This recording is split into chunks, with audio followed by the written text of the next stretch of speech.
Welcome to the first edition of the Knuckleheads podcast, examining how Canadian history is shaping current events today. I'm Mick Gzowski. This is Mark Bourrie. It's April 3rd today, the day after Trump's Liberation Day, and the Dow is, at this moment, down more than 1,000 points. Mark, your book is called Ripper, The Making of Pierre Poilievre. Tell me about writing this book. Was this a walk in the park, an easy one to do? It was the hardest book I've ever written. Why's that?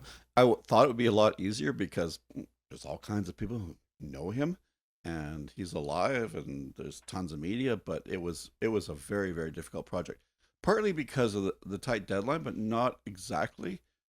A year of writing is not abnormal for a book that size. It was partly the topic, partly the compression of everything at the end. So we had expected, the project started last June. We expected to be in production of the book now, having it come out maybe end of April or into May, sell it through the summer, and then there'd be an election campaign In the fall. So the big plan for me was, on somebody else's dime, I would visit all kinds of places and meet all kinds of people and talk politics and do things like this. And then there'd be an election, and by then, the book would have been out for quite a while and was either going to make it as a commercial project or not. But fixed elections are part of what's broken in Canada, I guess. And To steal the Poilievre phrase. To steal a Poilievre phrase, and all of a sudden, Chrystia Freeland decided she was going to pull a British caucus coup and forgot that she's in Ottawa. The Ides of December. The Ides of December. So all of a sudden, we were on our way to a quick and dirty election. And now 2 years ago, we couldn't possibly have got the book out because there was a 6-month lag time between the end of production and printing. Printers in this country were overwhelmed with work and had huge backlogs. Well, that's nice. Hopefully the book industry's doing well. It's great for them. Yeah. But our printer, who's it's a big outfit in Winnipeg, was able to get this book on press days, I mean, not a week, days after we finished the index. And I was actually adding stuff about the tariffs, about the annexation threat. It's quite scholarly. You decided not only to do an index, but endnotes. Oh, yeah. Oh, well, it has to stand up, right? I mean, this is a book that I wrote a book about Jean de Brébeuf, I mean, I had a couple of Jesuits tee off on me, but who cares, right? My soul's pretty much determined anyway at this point. Like, I'm either going up or down or becoming a dog or whatever after all this. And what I read about Brébeuf probably didn't change much, and Jesuit hexes aren't going to do anything. And before that, I read a book about Pierre Radisson, and I left out an entire claimed trip to the West that he said he made, and no historian said, "Oh, hey, wait a minute, didn't he make 2 trips?" It was. Let's give you a plug, Bush Runner, which won the Charles Taylor Prize. Right. Yeah, that was $30,000 of tax-free money, because it's a prize that I really enjoyed having during COVID. This book, I knew that it would be of course it's going to be attacked. It's a book about a guy who's running for president. But why write this? I mean, wasn't there Andrew Lawton's book? Didn't he cover it? Lawton did a pretty good job for a guy who's very partisan, and I don't know how much of it was editing. And now running for Poilievre. Yes, and now running to be in part of Poilievre's caucus. I'm not going to try and grab a late Liberal nomination, but senatorial maybe. No, I'm almost too old for that. Even I saw a lot that was left out. That was my problem with Lawton's book, was that there was all kinds of good stuff he had, because it really was an authorized biography. So he had pictures from the family, talked to Poilievre's mom, stuff like that, and people who did not talk to you. Oh God, no! They blocked me on Facebook and stuff. I actually saw Lawton as I was walking down the street one day. I guess he knew who I was, because he just this is like fast sort of dash. People in Ottawa do that a lot to each other. To you or away from the you? way I was definitely not making eye contact. I was like Bank and Laurier, and I was kind of surprised. It was a very gloomy evening too, so it was really quite weird and quite dramatic. Well, and I'm thinking, I had been working so hard on this book. I'm thinking, did that really happen, or is that some sort of like vision? And if my psychotic visions are going to be of Andrew Lawton, I'm really disappointed. As long as they're not your romantic visions. Well, everybody has their own tune to dance to. Okay, so let's jump into the book a little bit. Sure. One of the things that kind of, I'm not going to go right into Poilievre because there are a couple of things that you said in your introduction and stuff that just kind of made me interested. You described that that's as far as you got, right? Yeah, well, no, I'm on chapter 4. Okay, but good for you. And everybody loves it. I'm talking to my mother loves it. You described that there are different styles of speaking of politicians. Can you talk a little bit about how different politicians speak?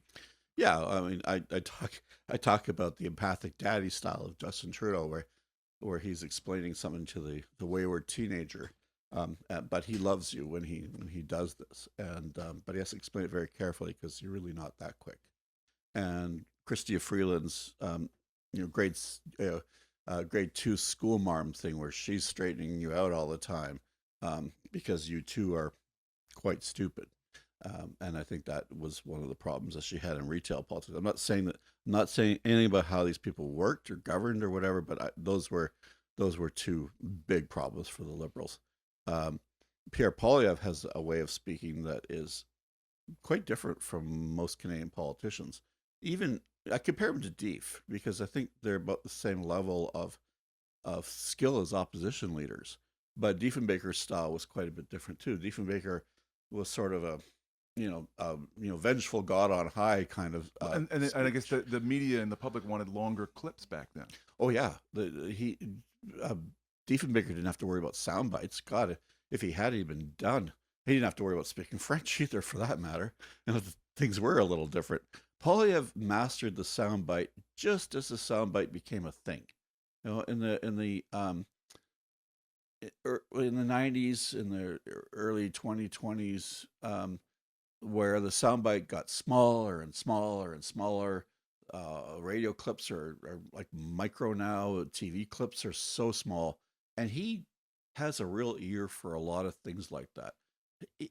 There are quite a few businesses that he actually would have done very well in with that skill, that antenna that he has, which I think he's really counting on now. I think he really believes that the antenna that's got him this far should not be messed with, and which is why he's having such a hard time pivoting at this point in the campaign.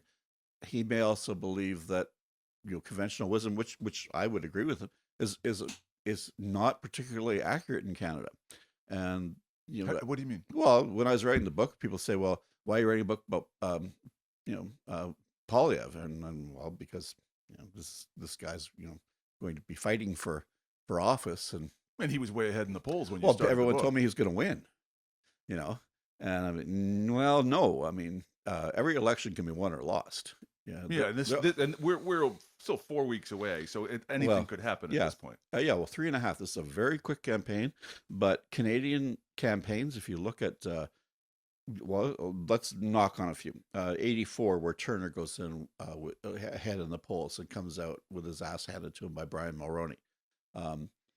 Because of problems on the campaign itself, problems with the candidate, but it's a leadership bump. He looks good, he sounds good until he starts grabbing people's asses and clearing his throat all the time and standing in front of knives and forks at the Albany Club or whatever, and having that picture where he looks like the devil. I mean, this is probably lost on a lot of people who aren't in their 60s or 70s, but it was a campaign where the wheels came off, and I was actually with the campaign in 84 in Aurelia when they were firing everybody off the campaign midway through.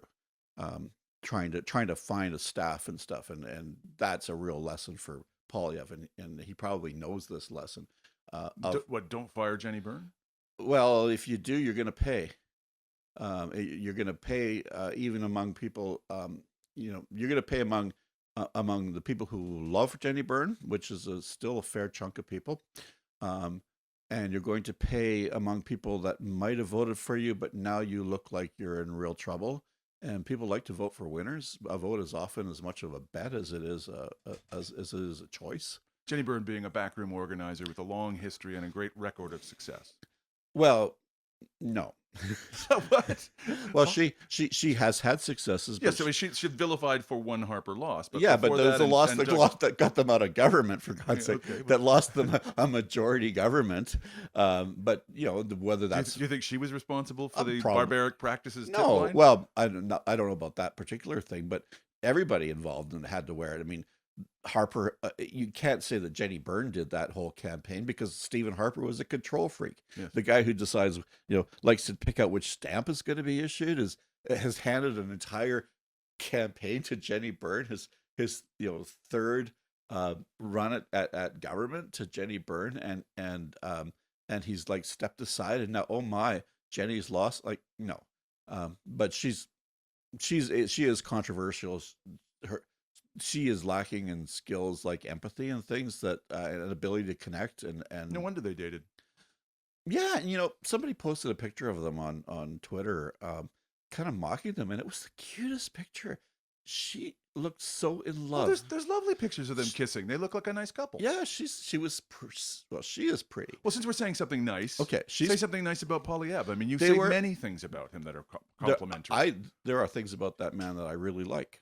And there are he has done things like You've talked about his autism. the support, autism advocate is big for me. because you have a grandchild. I have a grandchild who's autistic, and the thing And he has a child that's autistic. yeah, is that but right? that's not why he does it. He was doing autistic.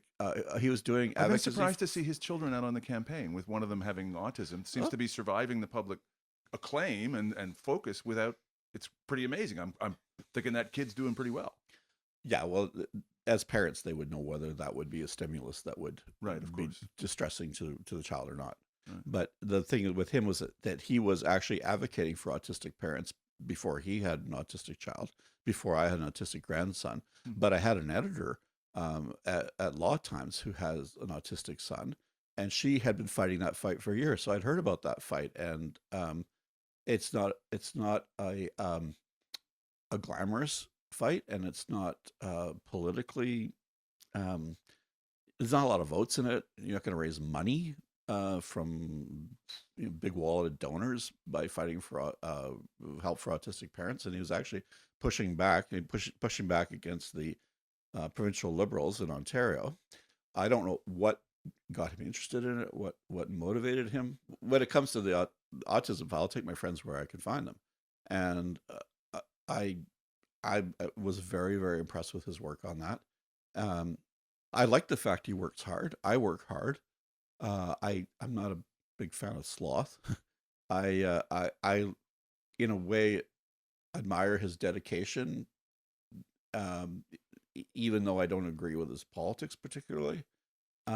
His French. He spoke no French when he came to Ottawa, right? Yeah, and that blows me away. Like he has a French name. His family actually came. His father's. Didn't he initially pronounce it as Poilievre? I don't really remember. I've heard people on the Hill tell me that, which always reminds me It of might, but I heard so much. NFL quarterback I Brent Favre. I stopped doing interviews for this book on the Hill Yeah. because I heard so much crap from people and like crazy. You mean he's not beloved in the press gallery? It wasn't just the press gallery. I mean, I just heard stuff that nobody could prove and I could not use. And then I'd try to sort of get to the facts of his life, and nobody knew anything. Because nobody was interested, or that was part of it, and part of it is the lifestyle of that sort of group of conservative MPs. They came in the 90s and the early 2000s, like he did, as either like MPs or staffers. They didn't drink, a lot of them, or if they did, they drank at home with each other. They didn't hang around the places where sort of the press gallery people and the Liberals and NDP MPs and staff. what was that old line about if you want to get the best booze, go to a conservative convention. If you want to get the best weed, go to an NDP convention. If you want to get laid, go to a Liberal convention. Yeah, and I don't drink and smoke pot anymore, so You're a Liberal. I'm not sure who I'm going to vote for in this election. My vote is still very much in play. Yes. In my riding, very much in play, and I'm trying to remember the election. It must have been the first election that there was an election that I voted in years ago where we had a very good MP who left and we had a grifter come in for the party, and I wasn't going to vote for the grifter, and I wasn't going to vote for the grifter's opponents, and I went to the polling station, and sitting on a curb was my local radical marijuana party candidate smoking a joint. And I said to him, I believe in you. I believe that you believe in your message. And I went in and voted for this guy. He didn't get his deposit back, but I have voted conservative when a conservative has come to my house or asked me for my vote. Is your vote decided at this point? No, not at all. No, I don't like the choices in my writing. And there are times. So you're a good Canadian who votes for their MP, not the Prime Minister. Absolutely. Unless I think the country's going to go totally down the crapper. So I'd have a really hard time voting for Pierre Poilievre. I might have voted conservative if Erin O'Toole was still in. I voted conservative. I voted conservative. I voted for Joe Clark. I didn't vote for Brian Mulroney. I did twice. Oh yeah, I voted conservative provincially when a guy who was running in my riding came up to me in a restaurant and asked me to, and it was election day, and I said, "You're the first candidate who's asked me for my vote. I haven't got a single thing from anybody." I worked for the Liberals for many years, and some of the smartest politicians I know say that elections are won on the doorstep. Jenny Burns believes that. Oh yeah, and she. Well, yeah. Talk about it a little bit. How many doors do you think she's knocked on? Well, McLean's figured that it was in the hundreds of thousands. I think she personally, even in this campaign, will be out knocking on doors. Yeah, and why not?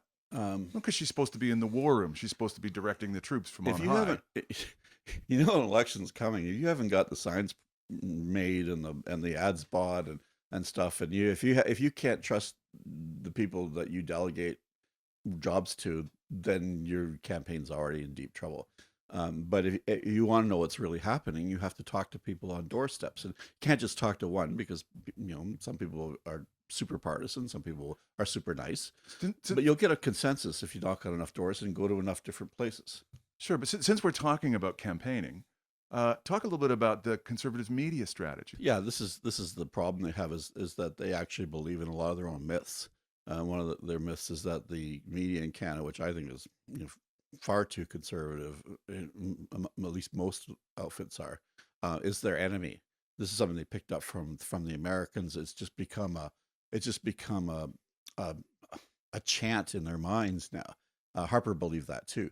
And I remember CP photographer Jonathan Hayward getting slapped by what's her name? It became a senator, Catherine Olson.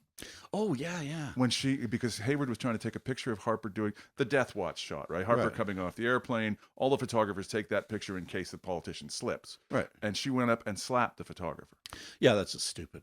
And not allowing them on the plane is stupid. It is interesting, isn't it?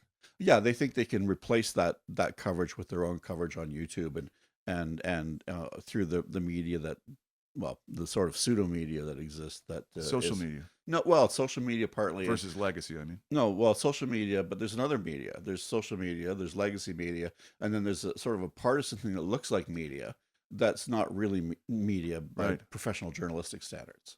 And these are sites. The kind of people who sue them will sue us if we mention their names. But we know who they are. Yeah. Poilievre has always known these people. If you read the book, Poilievre has been campaign strategist as a young man for one new media outlet that is remarkable for its litigation history, and there's several others that look like media outlets that have people who look like news anchors and things that look like news stories posted and stuff, but they're not open to anything other than a partisan message. And if and they it's not that they're liars, it's just what they choose to run and what they choose to leave out. When I did my doctoral thesis, I did it on press censorship, but press censorship is the left hook and propaganda is the right hook. So censorship is what you take out, and then propaganda is what you put in. And it doesn't really work unless you have them both. And so they built up this propaganda system, and we see it in the States when they interview MAGA people, and you say, like, what friggin' planet do you live on? Because they sound like Mormon missionaries on your doorstep, or Manson girls or something. They're just like, you're like, what? But it's because they live in a media environment that is completely separated from the mainstream, and if they do collide with the mainstream, they're programmed to believe that they're being lied to anyway. And that's why we get Justin Journos even people who work for Post Media, even, I think the people at the Toronto Sun get a bit of a, you know, a pat on the head and a hug, but there's only a handful of those people left. But most of Canadian media, John Ibbotson is a liberal shill. John Ivison is a liberal shill. Come on, give me a break. Well, the slur that's often thrown against the right wing is that they're fascists. Is that is that the far right? Yes. In your book, you talk about this. I would say the far right now in North America and Western Europe is fascist, to the point where I don't even think it's really something that's worth debating anymore. I think that debate is over among academics now. There may be some who are sort of on the right who would say that I'm like completely full of it. But when you look at one of the problems with fascism is there were many kinds of fascism between the early 1920s when Mussolini took power and 1975 when Franco died, and Salazar, I think, died in 1977 in Portugal. And, Salazar in Portugal is a very different fascist from Hitler, and and with not only the modus operandi, because Salazar in Portugal, you don't remember him because he didn't murder millions of people, and they had different social programs even. So trying to fit people today into such a wide ranging thing as what was labeled fascism in the 20th century is hard. But when you look at the authoritarian side, when you look at the contempt for democracy and democratic institutions, riding roughshod over constitutionalism, riding roughshod over rights, othering people, disappearing people, as is happening in the States, where people are literally being dragged off the street, denied due process, and sent to a concentration camp in El Salvador. And then they say, oh, we got a guy by mistake, but we can't get him back. Yeah, he's not ours anymore. Well, he's not ours anymore, but who is he? Because he's not charged in El Salvador with anything either, but he's in prison. He's an American citizen, isn't he? Yeah, and they can demand all kinds of things from all kinds of people, but they can't ask for this poor guy to be let go. Well, they can find American citizens out of any place in the world. They can ask for them. That's just outrageous, and the idea that this has now become so normal that people sort of discuss it along with all the other things that are happening, instead of being completely outraged by the fact that what the Nazis called the Nacht und Nebel decree. This is the night and fog decree of the Second World War, and this is how it went. In occupied countries, the German army or the Gestapo would take people, not tell their relatives where they were, deny them due process. Well, everybody's denied due process, but basically ship them off with nobody knowing where they went or what happened to them. In Nuremberg in 1946, that was one of the major indictments against General Wilhelm Keitel, Field Marshal Wilhelm Keitel, who was head of the German army, top general in the German army, was that he had taken this decree from Hitler and had enforced it. They hanged him for that. That was a crime against humanity. Another thing that they hanged people for was aggression against other countries. In the actual charge was waging aggressive warfare, but they hanged people because Hitler took Poland and Hitler took Czechoslovakia, the rest of Czechoslovakia after the Munich Agreement. They hang people for things that the Trump administration is doing now, and it's become, oh, well, times have changed. Trump is like, this is different. The rules are changing. And I have a 25-year-old son, and I said to him, look, we're going to go into a hellish recession. I don't think you're going to be able to find a job. He's got a contract job. Comes up in the summer. I said, it's going to be really tough. This is the time to be young. Go travel. Go see the world. You don't have a girlfriend, which is pretty weird because this guy's great. You have a bit of money, and you're just going to be beating your head against the wall, and things will be a lot cheaper everywhere, in hard times.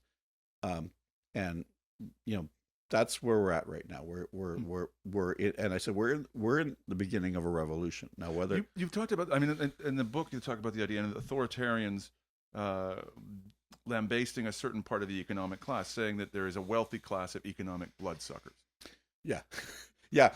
None of those billionaires standing behind Trump at the swearing-in would be in the, and of course none of those people will profit from the $4 trillion tax cut that Trump plans, and none of them would profit from the tax cut here, where you get a tax cut you have to make $50,000 in Canada to pay really any tax at all. When you look at the things you get back, especially if you have children. But the people who make lots of money, 5% tax cut is real money, or 10% tax cut or whatever. And the wealthy are going to do really well on that. So their claim that they don't represent the wealthy, the interests of the wealthy are totally like ridiculous. That they are not pro lobbyist when his campaign manager is a lobbyist. Basically, you have the Tory lobbyists waiting to take over from the Liberal lobbyists. That's one of the real problems in this country. Is now we've become a country where the stakes really are access to power, access to an undemocratic, unelected center centered around the Prime Minister and his office, with toll gating and influence peddling becoming normalized. That's a real threat to Canada. And I think it's one of the things that put the Americans on the road to where they are. You've described Poilievre as Trump light. Yeah, which is a contentious claim during this election, where he seems to be losing it because he's being called Trump light by a lot of people. Do you think that's fair? Yeah, I think it's fair. Now, why the word light is in there is because Pierre Poilievre, under no scenario I can ever imagine, will have anybody grabbed off the street and packed off to some third world country. He's not going to rendition people into a Guantanamo Bay or something, or El Salvador. But he is going to continue this campaign, because I don't think he'll ever stop campaigning, because I think that's what he does. Like, I think what he, it's like trying to keep people who he must enjoy it. I think, and he's damn good at it. Yeah. So like, there's lots of things I enjoy. He'll keep doing it until he gets old, or until he finds something. And I can't imagine what it would be, because I don't think he's particularly greedy. So it's not like one of these guys is going to campaign until he's got the celebrity experience, celebrity sort of exposure, and turn that into money the way all the ex-presidents do. Yeah, this is what he does, and he's going to keep calling people names, and he's going to keep saying, basically implying that classes of people. This is one of the interesting things about these guys, is they act like Marxists. They're the first people in ages to be talking class warfare in this country, in a serious way. The classes of people are bad and wrong and need to be, the Laurentian elite, clipped. Yeah, parts of the country are bad and wrong. Parts of the country are corrupt and parasitic. They usually say Quebec, but they really would like to keep those seats that they've got, maybe add a couple. So they've shut up about that.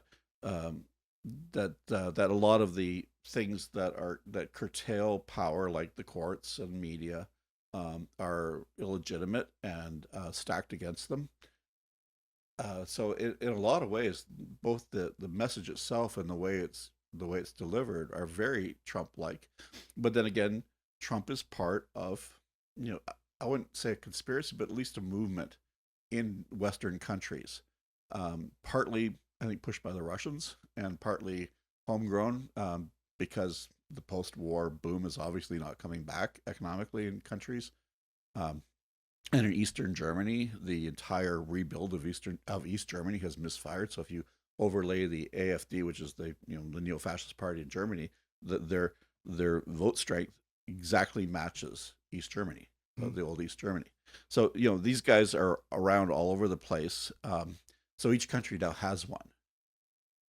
And these are the Rippers, which is the title of the book. Can you explain the Ripper Weaver idea? Yeah, and people get they go aha when they read the book, and I explain like why I use that term.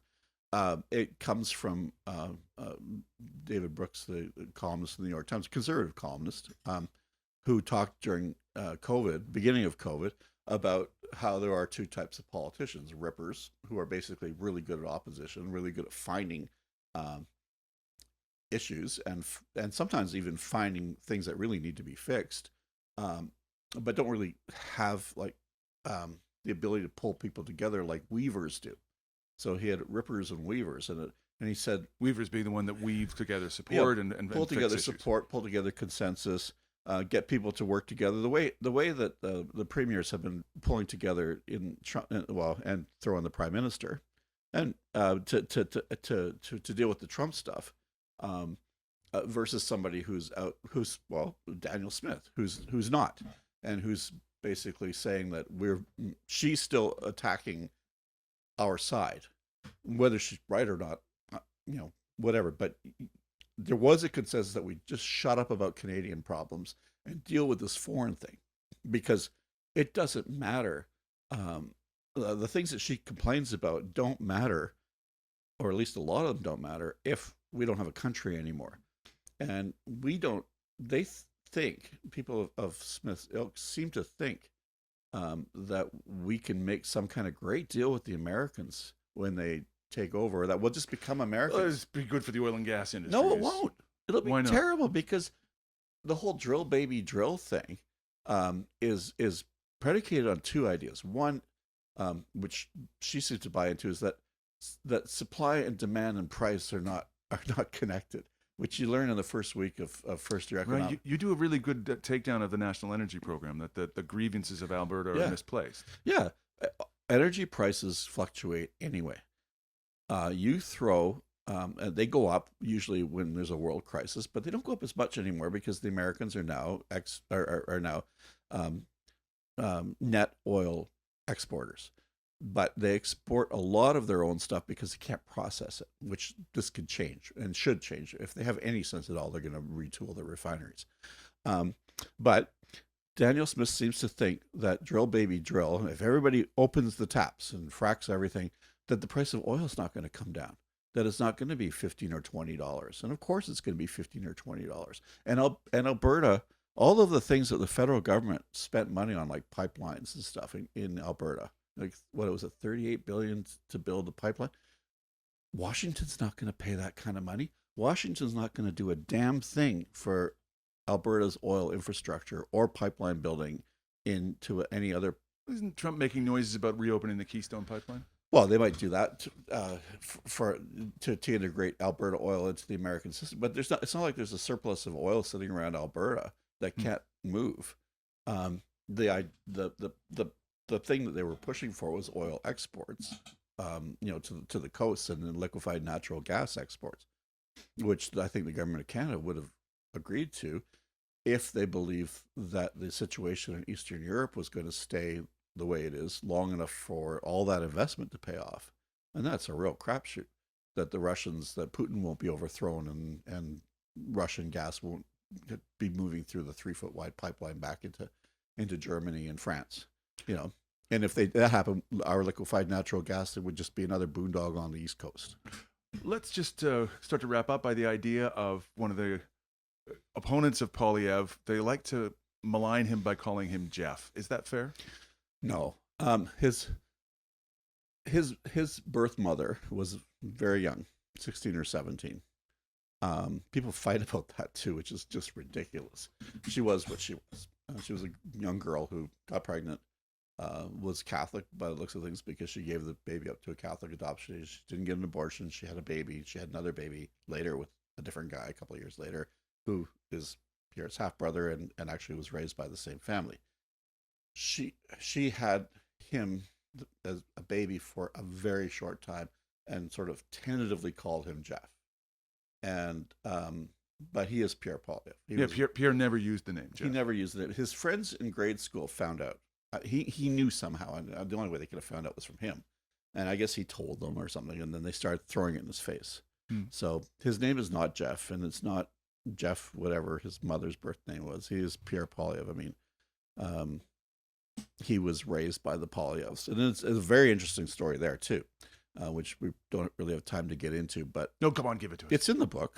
Yeah. It's in the, sorry. Yeah, I'm not going to give everybody everything in the book, but it's an interesting childhood. Interesting way that he found his way into politics, because he was actually very athletic as a child.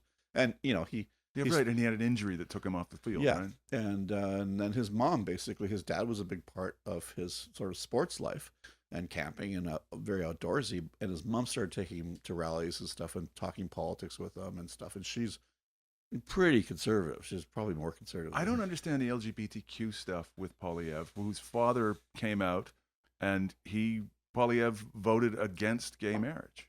Yeah, well, he did, and Is that the religious side of him, do you think? it's. I think he thought he was doing the right thing politically. His reason for it was that um, he was representing the attitudes of his own riding. Hmm. He's also said that he opposes capital punishment, but he would vote for it because the the yokels out in Carleton, would like to hang people again. Hmm. Now, I think this is my take on it, and certainly nothing that he told me, but I think he loves his parents, or His dad has come to many rallies. yeah, and his dad I think is probably pretty good shit. His dad is gay, and Married. Yeah, married to a man, and this came up, after in Pierre's childhood, but he's also a conservative, and if you want a future in the Conservative Party, you have to walk a very fine line when it comes to these social issues, and That's why Melissa Lantsman can go to pride parades, but Pierre can't. exactly. And Pierre says that if it ever came up for a vote, he would not vote the same way now. And it was also, you have to look at the time, and that he's not the leader of the party. He's an MP, and he has to curry favor with Harper. I mean, I would not have voted against gay marriage for any of those reasons. Okay, but I like to understand at least how a person got there on the journey that they're on, and I don't think he's anti-LGBTQ2 spirit plus. I don't think he's that at all. The trans thing, I think there's something there because of the athletic element of it, and the idea of trans women who have gone through male puberty, then transitioning and playing on teams, and these women, and you got the new gal, and she's very big and strong. I think that does rankle. He's not as strident as J.K. Rowling, at least. No, and he doesn't. It's something that he doesn't talk about, but he doesn't clip the wings of people around him who do talk in that way about trans women, who take something that's a very, very small element of the lives of a very, very small number of people in our society and make it into a big deal, like John Kay does, and just never stop talking about this thing. It's like talking about cockroaches in Nunavut or something. I mean, maybe they're there, but like they're just not a problem for us. Like, just let them be. Would I trade places with a trans person? No, and not because I don't want to be a trans person, but because I know how fucking hard it would be to live that life. My trans friends, they're lovely people, and yeah, you're right. It's not easy. It's not easy. We all carry a sack of rocks on our shoulder, right? And some people don't have to carry that many rocks, and trans women, they have to carry a lot of rocks. So I'm not the guy who's going to put, and trans men, and I'm not the person who's going to put more rocks in. I'm going to take rocks out if I can, and so whatever. I'm a real conservative. I really believe in property rights for everyone, including Indigenous people. I really believe the government should get off the backs of people unless they really need to do things for them, and that includes trans women, and talking about like washrooms and trans men, and if a person shows up and wants to join the military and they're capable of doing it, we shouldn't be looking. We have trouble getting people to join the military at all. Yeah, we shouldn't be looking in their underwear to see what they're packing. I have a friend who's in the military. Well, many friends in the military, but this one very close friend of mine says we're short of people. We should ask the 14,000 trans people from the million plus American Army, those well-trained people, well-trained on the latest technology, to come to Canada and join our military. One of the first trans people I ever met was in the Canadian Forces. Actually, the first two trans people I ever met were in the Canadian Forces. So hey, there's all kinds of interesting psychosexual things about military that we could get into on a show sometime. I would throw one curveball at you at the end. Yeah. You mentioned Sir Basil Zerahoff. Yeah. Who I know nothing about. And it was like you called him an arms dealer. So just give me a little bit more than there was in the book about him. Who was he? He's Blofeld. He's Spectre. He's James Bond's villain. James Bond's villain. He's the guy that Ian Fleming modeled Blofeld on. And it's one of the great conservative stories. Nobody ever tells the story. I've told it twice, books. where George Drew, who was this sort of dashing officer in the First World War, in the Air Force of all things. So we were talking like good-looking guy, lots of brains, lots of money, Air Force guy, First World War, and he's wounded. He ends up in the Dorchester Hotel, which is a really nice hotel in London, it's still there. I've never seen it, but my wife has. Anyway, he's in the Dorchester Hotel, and he finds out about Sir Basil. Sir Basil Zarohoff had his fingers in all these companies all over Europe that were providing munitions to both sides. So Zarohoff was actually collecting royalties and payments for everything, every shot that was fired at anybody else. War. This guy got a piece of it, and there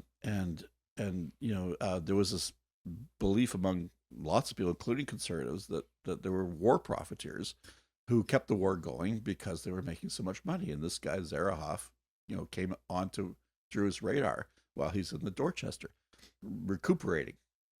He's probably having a hell of a good time, actually. And he ended up marrying this like gorgeous like dancer. Of course, the assholes win. There's a biography that really needs to be done, but of course nobody would buy that one. George Drew, who the fuck is that? I learned that the hard way. My second last. Anyway, Big Men Fear Me. But no, yeah, Big Men Fear Me, which I still think is one of the greatest Canadian stories ever. But the not maybe I didn't tell it right, but yeah. So he bird dogs the Zarohoff guy. He sees the Prime Minister of Britain, Lord George, come in to the hotel, come onto his floor, tap tap tap on Zarohoff's door. And Drew's like, what is going on here? So he bird dogged that guy for like almost 20 years at least. He found that Zarohoff had scuttled arms agreements during the 20s. There were negotiations during the Washington Naval Agreement that limited fleet sizes after the First World War, but that they were going to go a lot farther. But Zarohoff undermined all that because he, basically ran the arms trade. He had his fingers in all kinds of other stuff, and he threw money around too. He wasn't cheap. And then Karl-Heinz Schreiber. Yeah, but that guy's a piker compared to Zarohoff. I mean, this guy, one of the richest people in the world, and nobody knew who he was. Did he die happy? I doubt it. These guys are never have enough. No. But died rich at least. He died comfortably. He's probably warm and well fed when he pegged out. Yeah. Yeah, Drew wrote this great big piece about him in Maclean's. Blew the whistle on this guy. It was picked up all over the world. And I kind of see Canadian conservatives being that kind of person back in the day. Of course, a lot of them were very upper Canada college, very old school, kind of like the folks you come from, as opposed to the folks I come from, who went to Catholic schools. Subtle shot we'll get into later. My folks went to Catholic schools. My folks were Catholic until they got here and then became the uber Anglicans. Yeah. A lot of them changed names. Just because it was, that was more popular. Boats work really interestingly well. On ships crossing the Atlantic, people's names often just change. Yep.